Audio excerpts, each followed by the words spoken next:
नमस्कार, citizen voice show में आप सबका स्वागत है। आज हम फिर गिरीश जोशी जी के साथ एक कार्यक्रम लेकर आए हैं और ये है हमारी बढ़ती एनर्जी क्राइसिस का। सरकार कहती है कि इलेक्ट्रिक कार्स खरीदिए, उसके लिए आपको चार्जिंग स्टेशंस चाहिए। गुड़गांव के रेजिडेंशियल अपार्टमेंट्स में चार्जिंग जो बैटरी की जाती है पार्किंग एरियाज में, वो सरकार के लोगों ने हटा दी वहाँ से। वो कहते हैं कि आपके पास फायर की एनओसी नहीं है, जब तक फायर की एनओसी नहीं आएगी तब तक हम आपको चार्जिंग स्टेशन लगाने देंगे। खोल के चार्जिंग स्टेशन लेंगे। पब्लिक स्पेसेस में चार्जिंग करने के लिए जो लोग दफ्तर जाते हैं, अफसर दफ्तर जाते हैं या जो लोग काम करते हैं, उनके पास समय नहीं। ऐसे में जो घटती अर्थव्यवस्था और बढ़ती मजबूरी और परेशानियों पर चर्चा करने के लिए आज हमारे साथ गिरीश जोशी जी शामिल हैं। बहुत बहुत स्वागत है गिरीश भाई आपका। धन्यवाद। आप 2-4 दिन के लिए बाहर गए थे तो लोग आपको ढूंढ रहे थे, मैंने कहा भी आएंगे तो सबसे पहले आप ही को बताएंगे। अब ये जो आर्थिक संकट है, एलपीजी, गैस, पेट्रोल, डीजल, इस पर सरकार का बयान आता है कि आप इलेक्ट्रिक गाड़ियां खरीदिए, जो कि देखिए 40 लाख से ऊपर की गाड़ी, 28 लाख से स्टार्टिंग रेंज है, 70 लाख, 80 लाख, 1 करोड़ तक जाती है गाड़ी। कोई खरीद भी ले तो चार्ज कैसे करे, और चार्ज भी कर ले तो कल को मान लीजिए उनको रिप्लेसमेंट चाहिए हो, बैटरीज खराब हो जाए या कुछ है, तो हमारे पास तो कोई इंफ्रास्ट्रक्चर ही नहीं, हम तो इम्पोर्ट डिपेंडेंट है। सरकार किस तरीके से इस एनर्जी क्राइसिस से जूझना चाहती है और क्या कर रही है, हालात क्या है? क्योंकि हमारे तो किसानों का वहां से वीडियो मैसेज आ रहा है कि ट्रांसफार्मर का भी तेल चुराया जा रहा है। तेल का इतना संकट आ गया कि किसानों के लिए जो ट्रांसफार्मर लगाए गए हैं उसमें से भी तेल चुराया जा रहा है। जी गिरीश जी। देखिए आत्मक जी, ये संकट या तूफान तो है नहीं, ये मैन मेड डिजास्टर है। आपके पास कोई प्लानिंग नहीं थी, सिचुएशन पे आपने नजर नहीं रखी थी, और फिर आपके पॉलिटिकल कंपल्शंस ऐसे थे कि आप गलतियों पे गलतियां करते चले गए। जब बिल्कुल ईरान पे सैंक्शन था, उस वक्त भी हिंदुस्तान आराम से उससे ऑयल लेके गेहूं के एवज में बार्टर से अपना काम चला रहा था, किसी को कोई दिक्कत नहीं थी। उस वक्त $108 ही बैरल का हुआ था, लेकिन फिर भी मनमोहन सिंह सरकार आपको 55 रुपए में डीजल दे रही थी। नुकसान कौन कर रहा था? पब्लिक सेक्टर कर रही थी, लेकिन पब्लिक सेक्टर के सामने अभी आपने प्राइवेट को खड़ा कर दिया है, तो उसको तो आपके कोई नॉर्म्स मानने नहीं, वो तो प्रॉफिट करेंगे।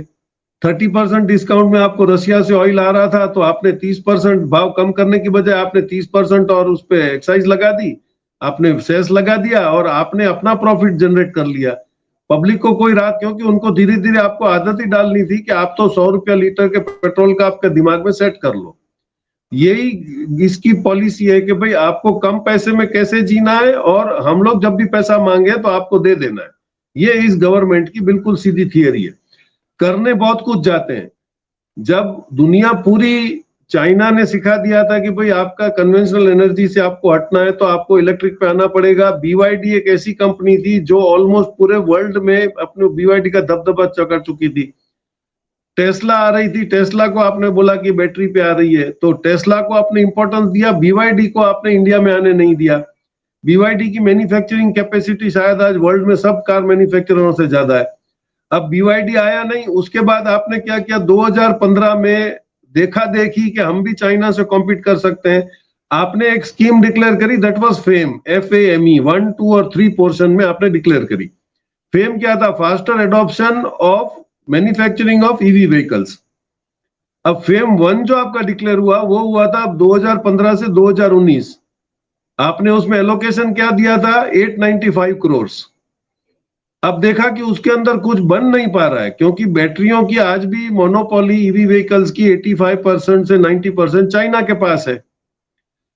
अब उसने जिस कंट्री से अपने रिलेशन अच्छे थे, वो कनाडा में जाके उसने बैटरी का प्लांट डाल दिया, उसने मेक्सिको में डाल दिया, उसने वेनेजुएला में डाल दिया, अर्जेंटीना में डाल दिया। हम तो लाल आंख दिखाने के चक्कर में हमने उनको कोई इंपॉर्टेंस ही नहीं दिया। आपके पास इंफ्रास्ट्रक्चर था नहीं। फिर आपने फेम 2 डिक्लेयर करा, दैट वाज 2019 से 2024। उसमें आपने 10,000 करोड़ का एलोकेशन किया। What was that for? Nobody knows. आपके पास मैन्युफैक्चरिंग 2 ही कंपनी मेजर्स थी, that was Tatas and Mahindra. उनके पास कार मैन्युफैक्चरिंग की कैपेसिटी थी, सिर्फ इंफ्रास्ट्रक्चर ये चेंज करना था कि इंजन निकाल के आपको उसमें मोटरें ऐड करनी थी। उन्होंने अपने हिसाब से उसके लिए तैयारी भी कर ली।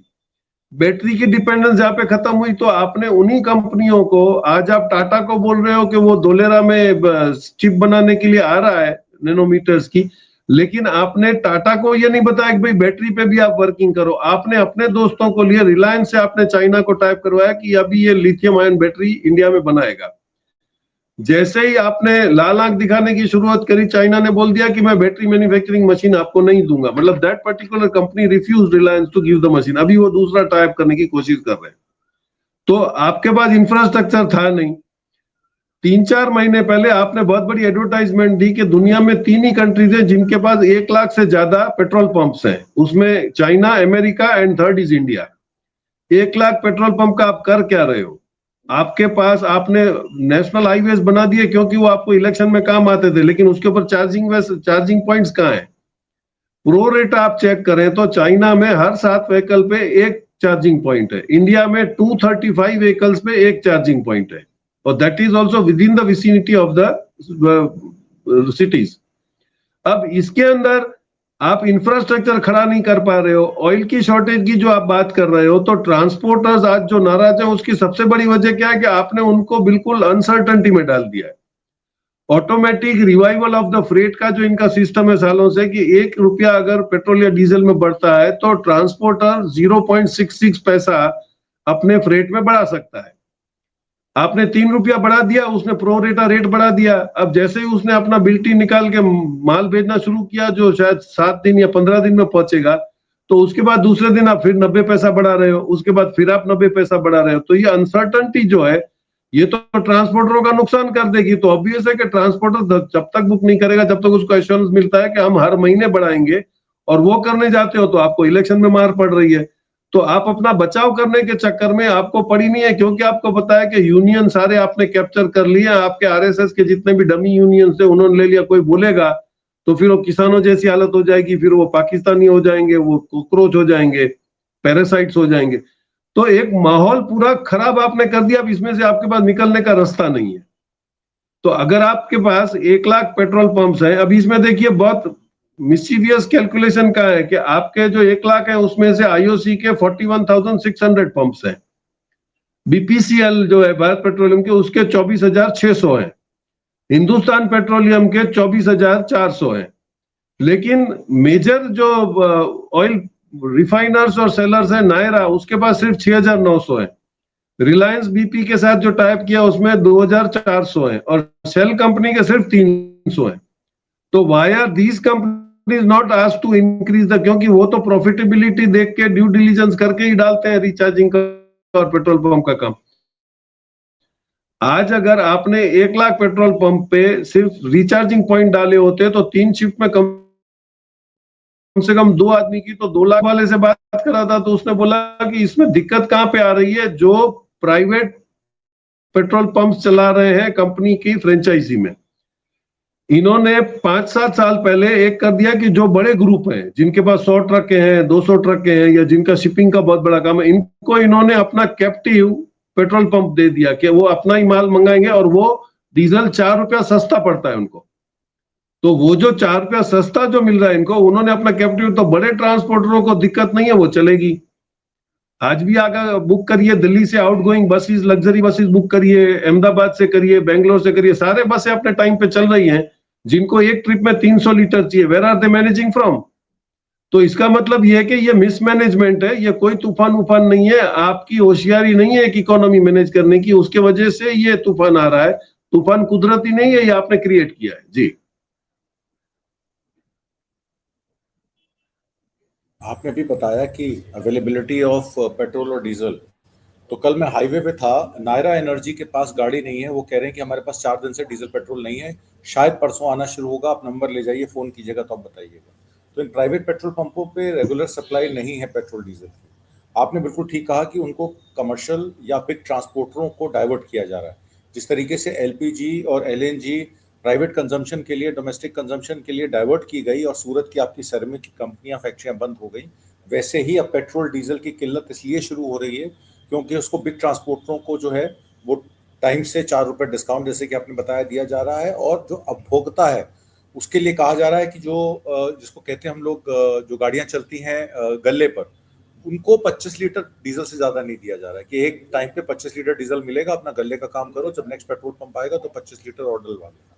अवेलेबिलिटी हो ना हो वो अलग बात है, तो इस तरीके का संकट करके क्या सरकार एक आर्थिक लॉकडाउन लगाने की स्थिति में है या आर्थिक लॉकडाउन लगाना चाहती है? क्योंकि तमाम इनके जो लोग हैं वो अभी तक यही कहते आ रहे हैं कि देखिए आप वर्क फ्रॉम होम कीजिए, आप जो है फॉरेन ट्रैवल मत कीजिए या डोमेस्टिक ट्रैवल मत कीजिए। हमारी इंडस्ट्री 10% ट्रैवल इंडस्ट्री पे डिपेंड करती है, ट्रांसपोर्ट पे डिपेंड करती है। एयरलाइंस और जो आपकी गर्मियों की छुट्टियां आ रही हैं, तो इससे बहुत सारे कंपनियों के शेयर तो डूब जाएंगे। तो आर्थिक संकट क्या कुछ लोगों के लिए आर्थिक संकट है और बाकी की चांदी है? इस तरीके का माहौल पैदा किया जा रहा है। नहीं, जितने भी संकट आए उसमें आप देखिए, आपके पास तो कम से कम 30 अरबपति थे, नोटबंदी के बाद वो 100 हो गए, कोरोना के बाद वो 300 हो गए, फार्मा वालों ने फॉर्च्यून कमा लिया, मेडिसिन वालों ने कमा लिया। तो ये जो आपदाएं आ रही है उसके अंदर अवसर कौन कौन उठाता है वो तो आपको 5 साल के बाद पता चलेगा। There is no dinner free on the earth, Abraham Lincoln ने बोला, somebody pays for your dinner. अगर फ्री है तो ये कौन पैसे दे रहा है, कौन उसका एडवांटेज ले रहा है?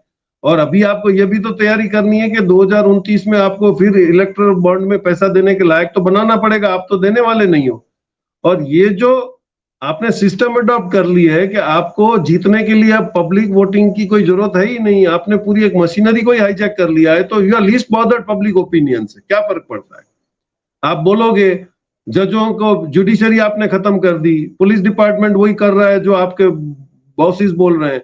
आपको किसी को पता करनी है, आपको कहां ले जाके बुलडोजर लगाना है, आपको किसी को परेशान कर देना है, मतलब इनका जो एजेंडा है, बिग एजेंडा, उसके अंदर ये फिट बैठ रहा है सिस्टम।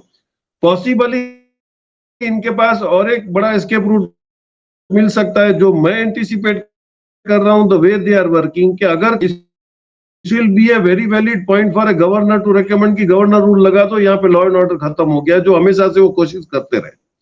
ये अगर हो जाएगा तो प्रेसिडेंट रूल लगेगा तो 6-6 महीने के 2 गैप में साल भर में आपको खुला मैदान मिल जाएगा, जो करना है आप करिए। तो क्या ये जानबूझ के क्योस खड़ा करने के लिए करा जा रहा है? क्योंकि ये बिल्कुल मिसमैनेजमेंट आपको सामने दिख रहा है। करोड़पतियों के पास अपने पंप है, वो अपना धंधा चला रहे हैं, छोटा आदमी परेशान हो रहा है। अभी इसमें दिक्कत क्या है कि जैसे ईवी व्हीकल्स आना शुरू होंगी तो ये ऑयल कंपनीज जिसपे बहुत ज्यादा कमाती थी वो थी आपका इंजन ऑयल, लुब्रिकेटिंग ऑयल और ग्रीस। अब उसकी डिमांड 42% खत्म होने को आ गई है, क्योंकि आपके इलेक्ट्रिकल व्हीकल में तो ऑयल चाहिए नहीं।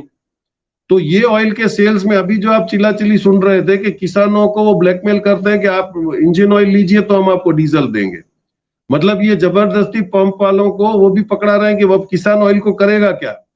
फर्टिलाइजर की मूवमेंट खत्म हो जाएगी तो फर्टिलाइजर ही नहीं होगा तो किसान आगे क्या करेगा? क्योंकि कोई कॉमन प्लेटफॉर्म नहीं है जो उनकी बात सुनेगा। तो ये जो केओस क्रिएट हो रहा है सब तरफ से, और उसमें आपको कुछ भी नहीं करना, ये आप जानबूझ के ऐसा बिहेव कर रहे हो कि I am least bothered with your pains. आपने यहाँ पे पूरे हिंदुस्तान को गोली दे दी कि आप फॉरेन मत जाओ, आप सोना मत खरीदो, आप पब्लिक ट्रांसपोर्ट में जाइए, और वहां पे मेलोनी को यहाँ आपने गोली दे दी, वहां पे उसको आप टॉफी दे रहे हो। क्या what exactly want you prove? कोई पागल आदमी भी इतने बड़े संकट में देश छोड़ के जाएगा नहीं, वो ये सोचेगा कि मैं इसका रास्ता कैसे निकालूं। लेकिन यू आर लीस्ट बॉदर्ड, क्योंकि जो भी बोलेगा वो जो पब्लिक डोमेन में आएगा ही नहीं। आज भी आप देख लीजिए तो जो गोदी मीडिया कुछ नहीं कहता है तो 1 to 1 पब्लिक ये बोलती है कि पब्लिक तो कुछ बोल ही नहीं रही, आप लोगों को क्या दिक्कत है? दिक्कत ये है कि बोल तो सब रहे हैं लेकिन वो पब्लिक डोमेन में कौन सा प्लेटफॉर्म लाएगा?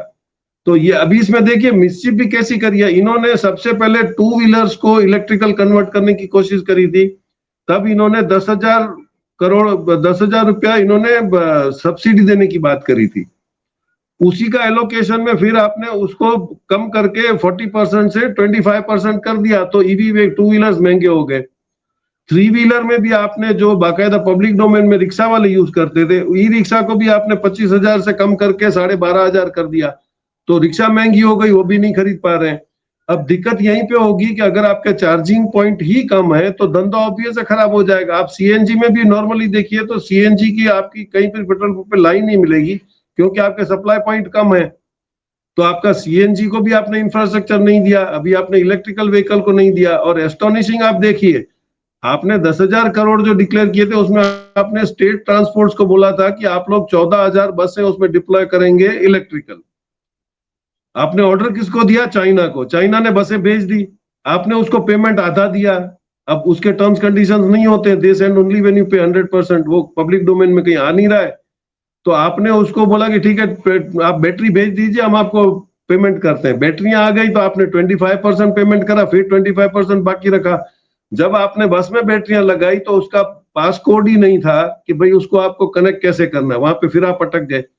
तो आप जो अपनी बदमाशियां करने की कोशिश कर रहे हो, इसमें बर्बादी देश की हो रही है। आपने 100% कर दिया होता तो आज आपकी 14,000 बसें प्ले हो रही थी ना। आपने टाटा और महिंद्रा को इतना इनकलकेट किया कि पीएलआई स्कीम में, या उनको ऐसा कोई टेक्निकली हेल्प किया।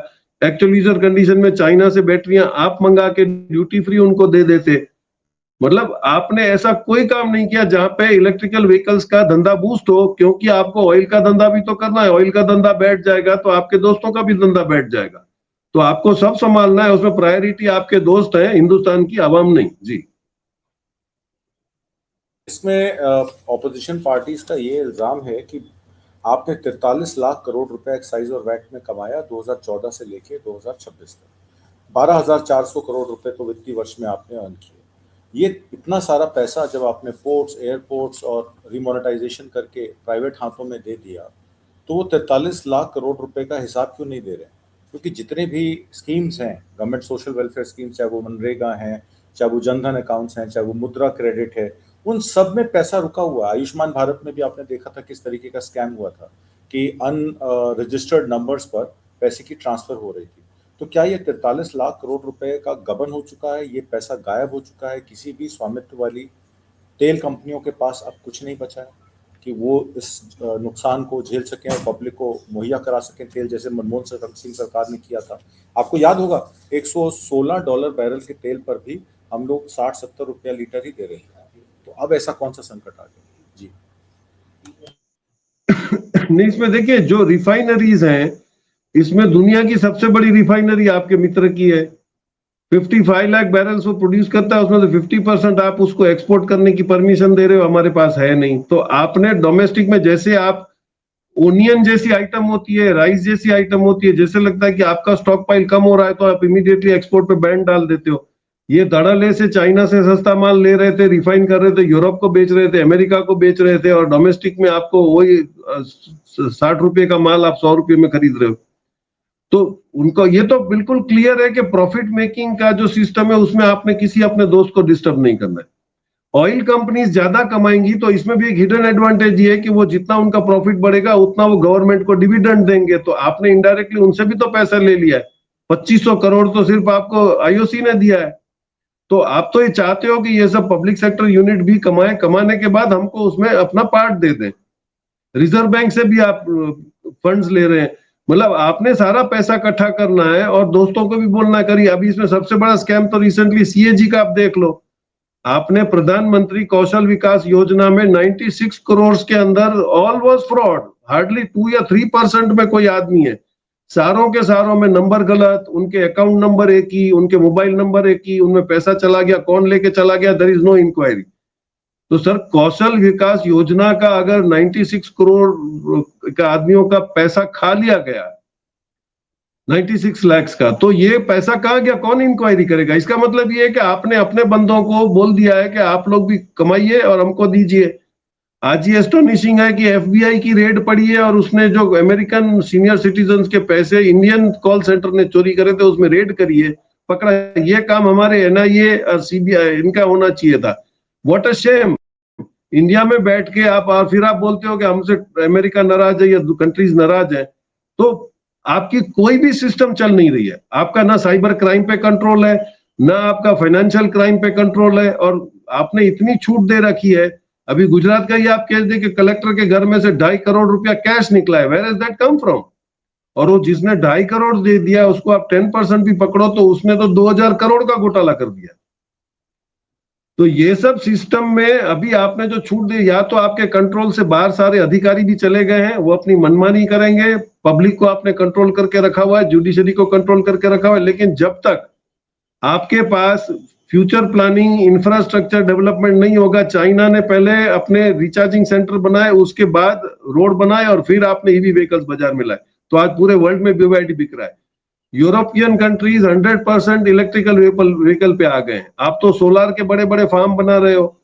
अभी सब्सिडी भी आप देखिए, उनके हर काम के अंदर कहीं ना कहीं षड्यंत्र है।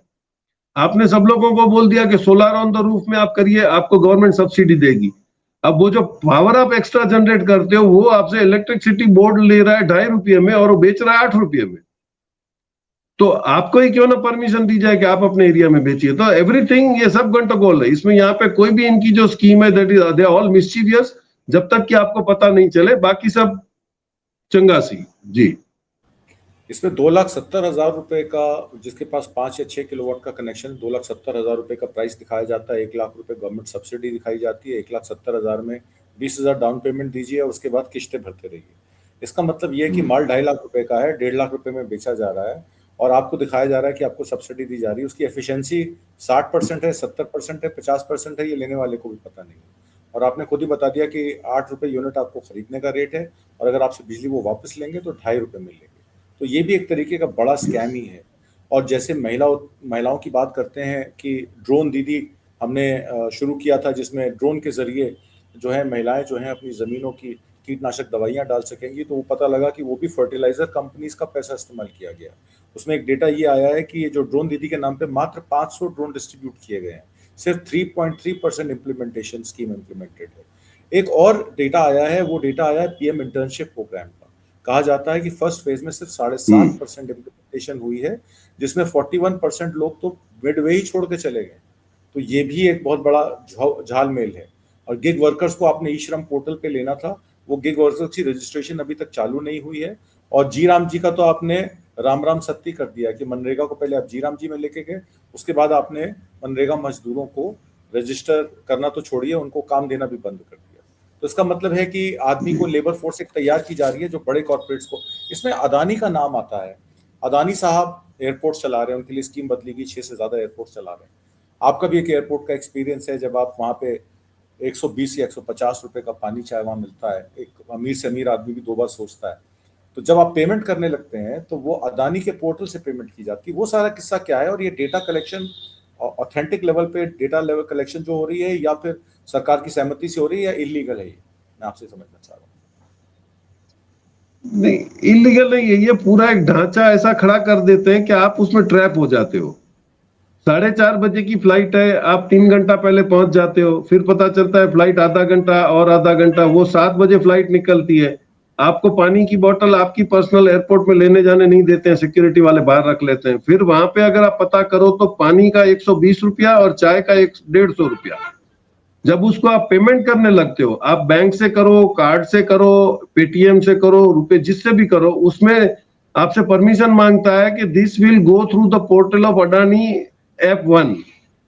मतलब सारा जो आपका डेटा है, आप क्या खरीद रहे हो, क्या आपकी चॉइस है, मतलब ये डेटा कलेक्शन, क्योंकि अडानी गूगल के साथ वाइजैक में बड़ा सेंटर बना रहा है, जियो ने ऑलरेडी ब्लैक रॉक के साथ बॉम्बे में बना दिया है। तो ये जो डेटा सेंटर्स बड़े बन रहे हैं, इनका तो खुराक ही डेटा है। तो अब ये कोशिश कर रहे हैं कि आपका कहां से डेटा आएगा। अभी गुजरात में भी आपने शुरू करा है, तो घर घर जाके जो डिटेल्स मांग रहे हैं, उसमें आपको तो इलेक्शन कार्ड वैलिड है कि नहीं, सिटीजन वही देखना है, लेकिन आपके घर में कौन सा फ्रिज है, आप कौन सा व्हीकल यूज करते हो, आपका लाइट का बिल कितना आता है। These are all the mischiefs going on के आपको बाद में पूरा गवर्नमेंट आपका पूरा नैरेटिव ही कंट्रोल करेगी। तो ये जो हो रहा है, मैंने तो जिद कर दिया, मैंने बोला भाई मैं क्यों अपना डेटा किसी को दूंगा, तो आपको अगर कैश लेना है तो लो, नहीं तो फॉरगेट इट। तो फिर वो बाद में लोकल बंदा था मराठी, तो बोलता है सर दिया चालेल, उसको कैश देके मैंने लिया। तो ये क्या हो रहा है, अभी आप उसको धीरे धीरे कैश भी बंद कर दोगे ट्रांजैक्शन, तो आपको कंपलसरी उस एप्लीकेशन से जाना पड़ेगा। I should have an option in democracy, मेरे को देना है या नहीं देना है। अभी इसमें और एक बदमाशी आपको बता दूं कि आपके जितने भी लोकल एप्लीकेशंस हैं, इसमें आप रुपे कार्ड जो इंडिया का है उसको आप लिंक कर सकते हो। आप अगर बीम में वीजा या मेस्ट्रो कार्ड अटेंड करोगे तो एक्सेप्ट नहीं करता है। इसका मतलब यह है कि आप कंपलसरी, आपके पास जो कार्ड है वो आपकी चॉइस नहीं होगी, गवर्नमेंट जो आपको कार्ड देगी वही आपको यूज करना है। तो जैसे ही रुपे कार्ड आ जाएगा, आपकी पूरी गर्दन बैंक के हाथ में और ये डेटा सेंटर्स के हाथ में आ जाएगी। आज अगर मेरे पास इंटरनेशनल में मेरा रुपे कार्ड कहीं कहीं नहीं चलता है, तो I will prefer I have A visa card. तो वो वीजा कार्ड इंटरनेशनल में चलाने के लिए हम रखते हैं, तो इंडिया में आपने उसको डिस्कार्ड कर दिया है।